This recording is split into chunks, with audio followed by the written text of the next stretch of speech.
नमस्कार दोस्तों, हमारे ओमनाथ यूट्यूब क्लासेज पे आप सबका स्वागत है। दोस्तों, हम पर्यावरण अध्ययन का आज तीसरा टॉपिक पूरा करने जा रहे हैं। मैंने पहला और दूसरा टॉपिक पहले पूरा करवा दिया था।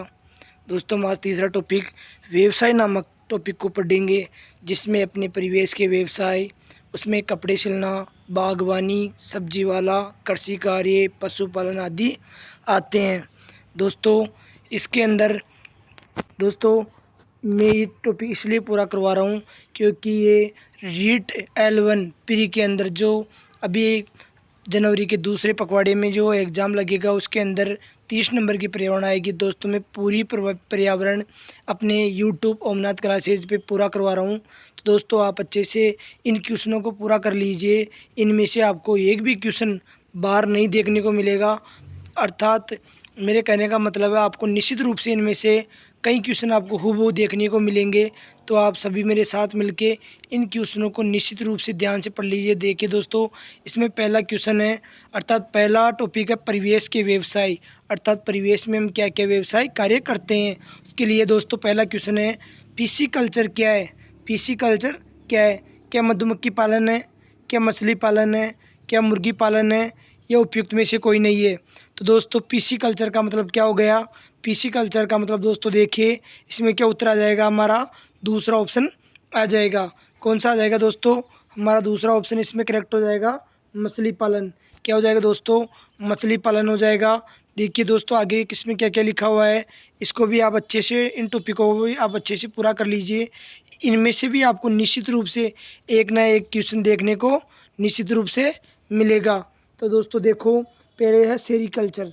कृषि के प्रमुख प्रकार दिए हुए हैं कि कौन सी कृषि को किस नाम से जाना जाता है। रेशम का उत्पादन करना, उसको क्या कहते हैं दोस्तों? सेरीकल्चर। की रेशम की साड़ी, सेरी यानी साड़ी, रेशम की क्या हो जाएगी दोस्तों?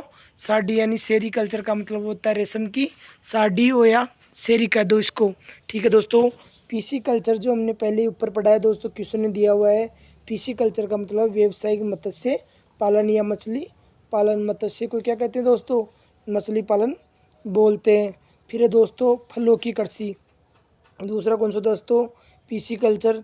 फिर है दोस्तों फलों की कृषि। क्या दोस्तों? हार्टिकल्चर का मतलब होता है फलों की कृषि या बागवानी कह दो।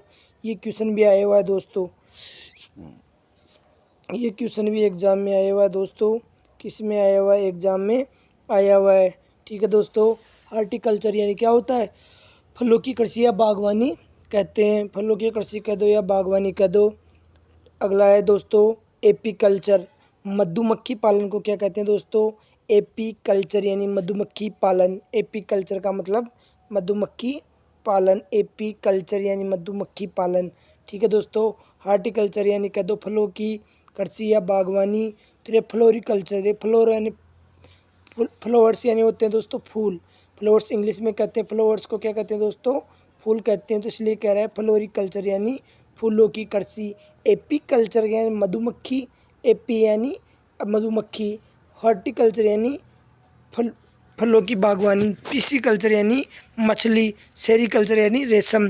ठीक है दोस्तों, फिर है ओलिवी कल्चर। ओलिवी जैतून की कृषि, ऑयल यानी जैतून तेल, ओलिव ऑयल यानी जैतून तेल, उसी को याद मद्देनज़र रखते हुए ओलिवी कल्चर रखना याद रखना दोस्तों, जैतून की कृषि। फिर है दोस्तों विटीकल्चर। क्या है दोस्तों?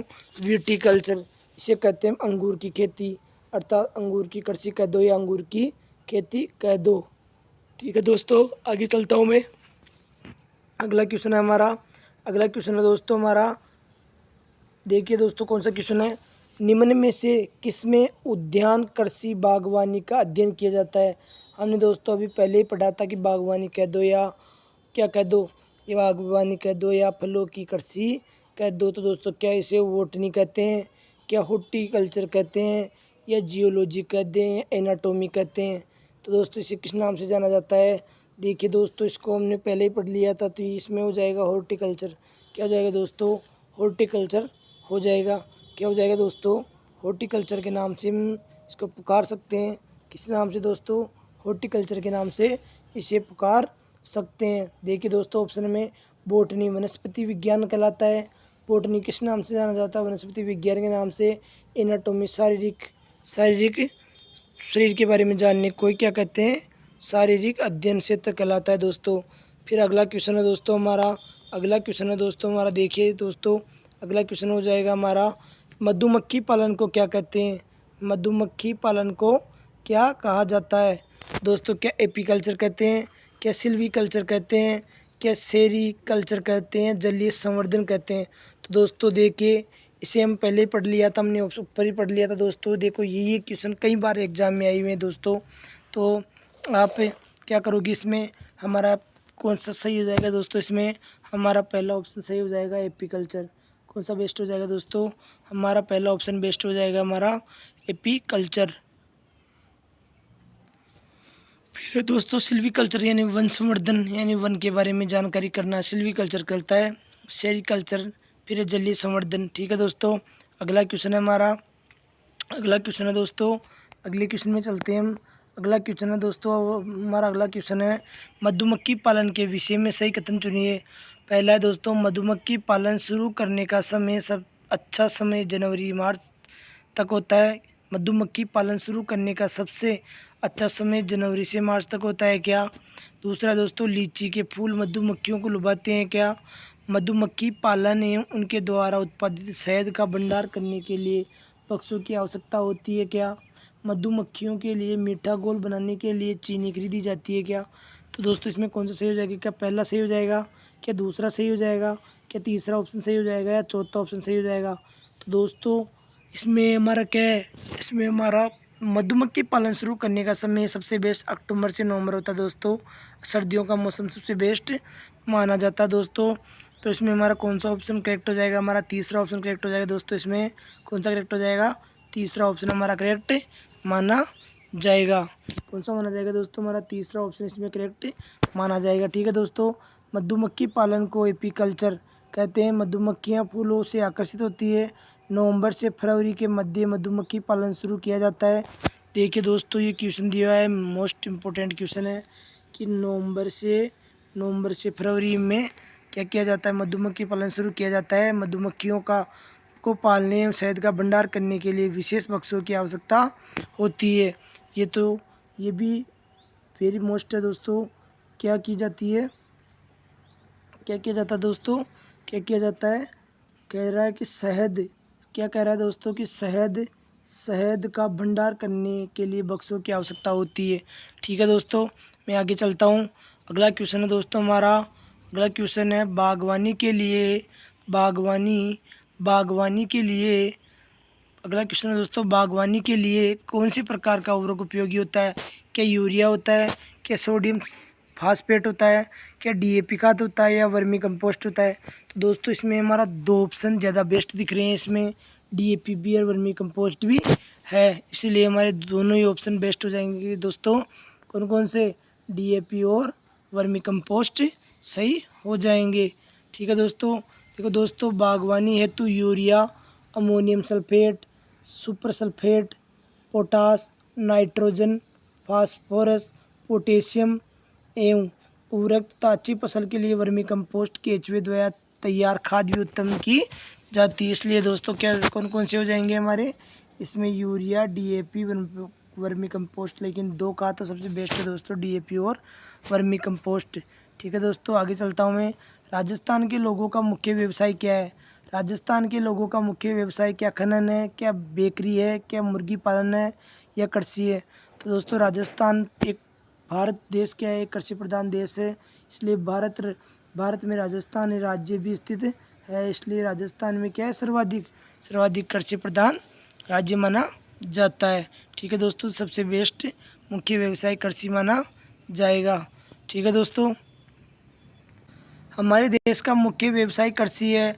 किसान एवं उनके परिवार के सभी सदस्य मिलकर ये कार्य करते हैं। भारत एक कृषि प्रधान देश है। यहाँ की 70% आबादी, कितने प्रतिशत? 70%। कितने प्रतिशत? 70% आबादी क्या करती है? कृषि पे निर्भर है। क्या है? कृषि पे निर्भर है। ठीक है, आगे चलता हूँ। राजस्थान की जनसंख्या का कितना प्रतिशत अपनी आजीविका के लिए कृषि एवं सहायक गतिविधियों पर निर्भर करता है? तो दोस्तों वही 70 से 72 आ जाएगा। तो इसमें कौन सा ऑप्शन करेक्ट हो जाएगा? दूसरा ऑप्शन करेक्ट हो जाएगा 72%। कितने प्रतिशत? 72% करेक्ट हो जाएगा। अगला क्वेश्चन है मानसून राजस्थान में मानसून का जुआ किसे कहा जाता है? क्या उद्योग को कहा जाता है, क्या कृषि को कहा जाता है, क्या व्यापार को कहा जाता है, या कोई नहीं? तो दोस्तों मानसून का जुआ कृषि को कहा जाता है। इसे हमने पहले भी पढ़ा हुआ है। ठीक है दोस्तों, आगे चलता हूँ मैं। अगला क्वेश्चन है हमारा, देखिए दोस्तों इसमें क्या लिखा है। पश्चिमी राजस्थान में इंदिरा गांधी नहर परियोजना को छोड़कर सभी क्षेत्रों में कृषि मानसून पर निर्भर है, इसलिए संपूर्ण देश एवं राजस्थान कृषि को मानसून का जुआ कहा जाता है। कुल कृषि का 65%, कितने प्रतिशत दोस्तों? 65% भाग खरीफ फसल के अंतर्गत आता है, जो मुख्य वर्षा पर निर्भर करता है। दोस्तों इसमें हमारा दूसरा ऑप्शन करेक्ट होगा। सॉरी दोस्तों, आजीविका के लिए कृषि व्यावसायिक गतिविधि पर निर्भर करता है, पर 70 लिखा हुआ था दोस्तों, इसीलिए इसमें कौन सा करेक्ट हो जाएगा दोस्तों? इसमें हमारा दूसरा ऑप्शन करेक्ट हो जाएगा 62%। कितने प्रतिशत दोस्तों? 62% करेक्ट हो जाएगा। ठीक है दोस्तों, अगला क्वेश्चन है, बिहार के गांवों में बहुत से किसान अतिरिक्त धन कमाने के लिए मधुमक्खी पालकर शहद एकत्रित करने का कार्य करते हैं। मधुमक्खी पालन करने का सबसे अच्छा समय कौन सा है? तो दोस्तों इसमें कौन सा हो जाएगा? या जुलाई से सितंबर होगा, क्या अक्टूबर से दिसंबर होगा, क्या जनवरी से मार्च होगा, या अप्रैल से जून होगा? तो दोस्तों इसमें हमारा कौन सा करेक्ट हो जाएगा? इसमें हमारा दूसरा ऑप्शन करेक्ट हो जाएगा, अक्टूबर से दिसंबर तक। अक्टूबर से दिसंबर तक इसमें दूसरा ऑप्शन करेक्ट हो जाएगा। मधुमक्खी पालन है तो सबसे उपयुक्त समय अक्टूबर से दिसंबर के मध्य होता है, क्योंकि इस समय मधुमक्खियों फूलों से पराग को अधिक मात्रा में एकत्रित करती है। अगला क्वेश्चन है, एक किसान दोनों के दानों के भूसे से अलग करना चाहता है, किस प्रक्रिया से ये किया जा सकता है? यह कहलाती है फसल की कटाई, हस्तचयन, थ्रेसिंग, निष्पावन। तो दोस्तों इसे हम क्या कहते हैं? देखो दोस्तों, झारखंड के एग्जाम में भी आया है, सीटेट में भी आया हुआ है, रीट में भी आने की बहुत ज़्यादा संभावनाएं, प्रबल संभावनाएं बनती है। तो दोस्तों इसमें हमारा तीसरा ऑप्शन करेक्ट हो जाएगा, थ्रेसिंग कहा जाता है। क्या कहा जाता है दोस्तों? उसको थ्रेसिंग कहा जाता है। तो हमारा तीसरा ऑप्शन करेक्ट हो जाएगा। यंत्र कौन कौन से? थ्रेसर या कंबाइन, गहाई करना, अनाज अलग करना। थ्रेसर कह दो या कंपाइन आने लग गई, कंपाइन कहते हैं उसे। डस्टर का मतलब होता है पाउडर का छिड़काव करना, डस्टर कहलाता है दोस्तों। स्प्रेयर, कीटनाशी का छिड़काव करना। रीजर यानी मेड़ बनाना। बखर यानी होता है निराई गुड़ाई करना। कल्टीवेयर यानी जुताई करना। सीड ड्रिल, बुआई करने की यंत्र को क्या कहते हैं? सीड ड्रिल कहा जाता है। अगला क्वेश्चन है दोस्तों कि मछली पालन को क्या कहते हैं? केचुए पालना क्या कहते हैं? तितली पालन को क्या कहते हैं? साग को क्या कहा जाता है? अर्थात संग्रहण को क्या कहा जाता है? तो दोस्तों क्या हो जाएगा? अर्थात मछली को किस में पाला जाता है, केचुओं को किस में पाला जाता है, तितली को किस में पाला जाता है, और साग को किस में पाला जाता है? तो दोस्तों इसमें क्या हो जाएगा? मछली को पालने के लिए किसकी आवश्यकता होती है? हमें मछली के लिए एक्वेरियम की, अर्थात किसकी ज़रूरत पड़ती है दोस्तों? मछली के लिए एक्वेरियम की ज़रूरत पड़ती है। और केचुए के लिए क्या हो जाएगा दोस्तों? केचुए के लिए क्या हो जाएगा? केचुए के लिए हो जाएगा दोस्तों टेरेरियम। केचुए के लिए अर्थात दूसरे में चौथा हो जाएगा दोस्तों टेरेरियम हो जाएगा। तितली के लिए दोस्तों वाइवेरियम हो जाएगा। तितली के लिए क्या हो जाएगा दोस्तों? वाइवेरियम। और साग के लिए हर्बेरियम हो जाएगा। क्या हो जाएगा दोस्तों? हर्बेरियम हो जाएगा। ठीक है, तो इसमें क्या आ जाएगा? दूसरा ऑप्शन करेक्ट हो जाएगा, दूसरा ऑप्शन। ठीक है दोस्तों, तो इसमें हमारा कौन सा ऑप्शन करेक्ट हो जाएगा? दूसरा ऑप्शन करेक्ट हो जाएगा। अगला क्वेश्चन है, मछली को एक्वेरियम में रखा जाता है, केचुए का संबंध टेरेरियम से है, तितली वाइवेरियम से संबंधित है, तथा साग का संग्रहण हर्बेरियम में किया जाता है। अगला क्वेश्चन है, पशुधन जनगणना 2019 के अनुसार राजस्थान में पशुओं की संख्या कितनी थी? वेरी वेरी इंपॉर्टेंट क्वेश्चन है दोस्तों। क्या 337.35 लाख थी? क्या 567.76 लाख थी? क्या 425.52 लाख थी? क्या 626.71 लाख थी। तो दोस्तों इसमें हमारा कौन सा उत्तर करेक्ट हो जाएगा दोस्तों? इसमें हमारा दूसरा ऑप्शन करेक्ट हो जाएगा, 567.76 लाख हो जाएगी। ठीक है दोस्तों। देखो दोस्तों 2012 में पशुधन की संख्या 577.32 लाख थी, जो घटकर कितनी होगी 2019 में? 567.76 लाख रह गई, अर्थात -1.66% ऋणात्मक बढ़ोतरी गई है। 20वीं पशु गणना 2019 के आंकड़ों के अनुसार पशु संसाधन की दृष्टि से राजस्थान देश में उत्तर प्रदेश के बाद दूसरा स्थान है। कौन सा स्थान है दोस्तों? दूसरा स्थान है, बाद में दूसरा स्थान है। ये क्वेश्चन भी आने की संभावनाएं बनती है। अगला क्वेश्चन है, वर्ष 2012 की पशु गणना अंतिम के अनुसार राजस्थान की कुल पशु संख्या कितनी है? वही दोस्तों 577 लाख हो जाएगी, क्या 491 लाख हो जाएगी, क्या 547 लाख हो जाएगी, या 566 लाख हो जाएगी? तो दोस्तों इसमें हमारा तीसरा ऑप्शन ही करेक्ट हो जाएगा, 577 लाख। कितनी हो जाएगी? 577 लाख हो जाएगी। ठीक है दोस्तों। राजस्थान राज्य की भारत के कुल पशुधन में कितने प्रतिशत भागीदारी है? अर्थात पूरे भारत के अंदर राजस्थान का कितना प्रतिशत योगदान है? किसमें? पशुधन में कितना प्रतिशत योगदान है? क्या 11.27% है, 18.30% है, 15.80% है, या 9.9% है?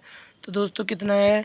11.27%। तो पहला ऑप्शन करेक्ट हो जाएगा, 11.27%। 11.27% हो जाएगा। वर्तमान में 10.60% है। वर्तमान में कितना है? 10.60%। तो वर्तमान में वेरी इंपॉर्टेंट है, वर्तमान में 10.60% है। पशु गणना 2019 के अनुसार देश के कुल पशुधन का 10.58% पशुधन राजस्थान में उपलब्ध है। वर्तमान में 10.60 है, पहले अर्थात 2012 के, अर्थात पहले पीछे की बात करूँ मैं तो 11.27 था, वर्तमान में 10.60% है। ये क्वेश्चन कई बार आया हुआ क्वेश्चन है दोस्तों। तो क्या है? 2012 की तुलना में राज्य की पशुधन संपदा में 1.66% की कमी आई है, अर्थात दोस्तों पशु धीरे धीरे कम होते जा रहे हैं। ठीक है दोस्तों। वर्तमान प्रदेश में प्रति हजार जनसंख्या पर पशुओं की संख्या 828 तथा पशु घनत्व 166 प्रति वर्ग किलोमीटर है, अर्थात देखो दोस्तों कितनी है? 10.58%। ये क्वेश्चन वेरी इंपॉर्टेंट क्वेश्चन है। ये क्वेश्चन कई बार आया हुआ है, एग्जाम 2022 में भी आया था 10.58%। वही 2012 में कितना था? 11.27, जो घटकर कितना आ गया? 10.58%। पशुओं की भारत में, जैसे राजस्थान की जनसंख्या भारत की जनसंख्या की तुलना में कितनी है? 10.41 है ना। उसी प्रकार पशुओं की पूछ ली जाए तो 10.58 कर देना। और पशुओं की संख्या तो 828 है तथा घनत्व कितना है? 166। और वही जनसंख्या घनत्व पूछ लिया जाए तो 826 है, तो यहाँ पे 166 माना जाता है। अगला क्वेश्चन है दोस्तों, राजस्थान में 20वीं पशु गणना 2012 के 17 के अनुसार निम्न में से कौन सा संख्या में सर्वाधिक है? कौन सा संख्या में सर्वाधिक? क्या ऊँट है, क्या भेड़ है, क्या गाय, ये बकरियाँ हैं? तो दोस्तों सर्वाधिक है बकरियाँ। राजस्थान में सर्वाधिक बकरियाँ है। क्या है दोस्तों? राजस्थान में सर्वाधिक बकरियाँ है। अगला क्वेश्चन है, राजस्थान में पशुधन की अधिकता होने के बावजूद दुग्ध व्यवसाय अविकसित अवस्था में है, तो इसका कारण क्या है? पशु बीमार रहते हैं, यहाँ अच्छी किस्म की पशुओं की कमी है, विदेशी नस्ल के पशुओं का अभाव है, उपयुक्त सभी कथन असत्य हैं। तो दोस्तों इसमें क्या हो जाएगा कि यहाँ पे क्या होता है? यहाँ अच्छी किस्म की पशुओं की कमी है, अर्थात राजस्थान में अच्छी किस्म की पशु नहीं है। ठीक है दोस्तों। अब देखो आगे, राजस्थान में पशुपालन की समस्याएं क्या है? राजस्थान में पशुओं की घटिया किस्म, राज्य में काफ़ी संख्या में पशु कमज़ोर, बीमार और घटिया नस्ल के हैं। इसी कारण राज्य में पशुओं की उत्पादकता संपूर्ण भारत की औसत उत्पादन में कम है। पशुओं हेतु पर्याप्त चारे का अभाव है, असंतुलित भोजन व गंदे पानी की समस्या, पशुपालकों की निर्धनता व अशिक्षा इसके कारण भी है। पशुपालकों की निर्धनता, गरीबी और अशिक्षा के कारण भी ऐसा होता है। अगला क्वेश्चन है दोस्तों, भेड़ एवं बकरी की गर्भावधि कितनी दिन की होती है? भेड़ व बकरी की गर्भावधि कितने दिन की होती है? क्या 280 दिन की होती है, क्या 365 दिन की होती है, 151 दिन की होती है, 114 दिन की होती है? तो दोस्तों कौन सा करेक्ट हो जाएगा? इसमें हमारा तीसरा ऑप्शन करेक्ट हो जाएगा, 151 दिन। 151 दिन की होती है। ठीक है दोस्तों। तो हमारा अगला क्वेश्चन है दोस्तों, इसमें अगला क्वेश्चन हो जाएगा हमारा, भेड़ व बकरी की गर्भावधि 151 दिन की होती है। कितने दिन की होती है दोस्तों? भेड़ और बकरी की कितने दिन की होती है? 151 दिन की होती है।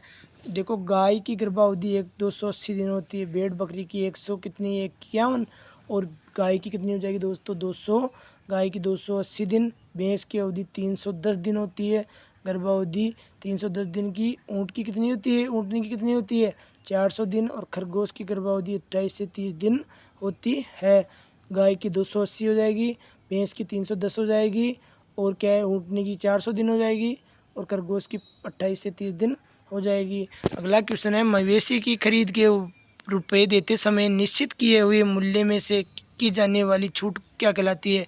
क्या धावली कहलाती है, या थाली कहलाती है, घाटी कहलाती है, धारी जणी कहलाती है, धावल कहलाती है? तो दोस्तों ध्यान रखना, मवेशी खरीद के रुपए देते समय निश्चित किए हुए मूल्य में से की जाने वाली को क्या कहते हैं? धारी जणी कहा जाता है। क्या कहा जाता है दोस्तों? धारी जणी कहा जाता है। क्या कहा जाता है? धारी जणी के नाम से जाना जाता है। ठीक है दोस्तों, अगला क्वेश्चन है, किस जिले में राज्य सरकार सबसे अधिक पशु मेलों का आयोजन कराती है? क्या बाड़मेर में, क्या बीकानेर में, क्या अजमेर में, या नागौर में? दोस्तों राजस्थान में सर्वाधिक पशुओं के मेले नागौर में बढ़ते हैं। कहाँ बढ़ते हैं दोस्तों? राजस्थान के नागौर जिले में बढ़ते हैं। देखो दोस्तों, राजस्थान में सर्वाधिक 4 पशु मेले नागौर जिले में लगते हैं। बलदेव पशु मेला मेड़ता सिटी नागौर, रामदेव पशु मेला मानासर नागौर में, और वीर तेजाजी पशु मेला प्रबसन नागौर में मेले बढ़ते। राजस्थान का दूसरे सबसे बड़ा पशु मेला है। पहला कौन सा है? पहला दोस्तों हमारे पुष्कर में बढ़ता है, वो वाला है। हमारे देश के एक जंगल में उस जंगल के लोगों आदिवासियों की खेती के लिए जमीन ग्राम सभा पंचायत द्वारा एक विशेष मात्रक यूनिट अथवा इकाई में, जिसे टिन कहते हैं, आणविक की जाती है। टिन क्या है? टिन क्या है दोस्तों? क्या ये भूमि का मात्रक है जिसकी अभिकल्पना विशेष रूप से जंगलों में रहने वाले किसानों के लिए की गई है? वह भूमि जिसकी विमाएँ 100 मीटर से 100 गुणा 100 मीटर है। वह भूमि जिस पर कोई किसान 1 टिन बीज बोता है। वह भूमि जिससे कोई किसान 1 टिन बीज उत्पन्न करता है। तो दोस्तों इसका मतलब क्या हो जाएगा? इसमें हमारा तीसरा ऑप्शन करेक्ट हो जाएगा। वह भूमि जिस पर कोई किसान 1 टिन बीज बोता है। क्या हो जाएगा? वह भूमि जिस पर कोई किसान 1 टिन बीज बोता है। ठीक है दोस्तों, तो आज का टॉपिक ये है पूरा हो गया दोस्तों। इसका नाम क्या है? जिसका नाम है दोस्तों व्यवसाय। ठीक है दोस्तों, आशा करता हूँ कि इस टॉपिक में से आपको कहीं ना कहीं क्वेश्चन देखने को मिलेंगे। धन्यवाद। बहुत अच्छा पढ़िए दोस्तों, जी जान लगा के पढ़िए, अपने मम्मी पापा का सपना पूरा कीजिए। तो ये कहना चाहता हूँ, जिसने अपने मम्मी पापा के दुख देखे हैं वो कभी भी अपने माता पिता को ध्यान में कीजिए, और निरंतर पढ़ते रहिए दोस्तों। रीट की भर्ती आ चुकी है, और ज़्यादा से ज़्यादा मेहनत कीजिए, बहुत जल्द आपका सिलेक्शन होगा। पर ये रीट की भर्ती कब हाथों से निकल जाएगी आपको पता भी नहीं लगेगा। ठीक है दोस्तों, धन्यवाद।